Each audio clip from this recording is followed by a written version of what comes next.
Yani qaqa belə bir yerdir. Qazdı, sudu, elektrikli yoktu. 1+0 aylık 200 manat. Ver xeyrin gör.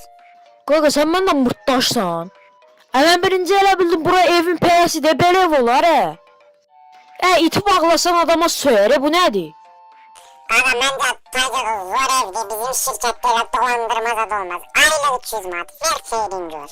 Qaqa siz həqiqdə adamı dolandırmısınız. Pramı loxlayıb qoyusunuz ora. Qaqa mən səndən ev almağa gəldim və qoyunlarımı saxlamaq üçün yeri yox. Heç mənim qoyunum da olsa yazığım gəlir burada saxlamaram. Sən mənə dedin ev 1+0'dır. Belə yuxarı gedən pilləkən nədir? Ha mən 1+0 dedim 1+1 de. Üzür istəyirəm. 1+1. Yuxarıdakı otaqda nə var bəs? Qaqa yuxarıdakı otaq ayaq yoludur. İstəyirsinizsə çıxıb baxa bilərsiniz. Ha, qocadım baxım ora nə gündə necədir.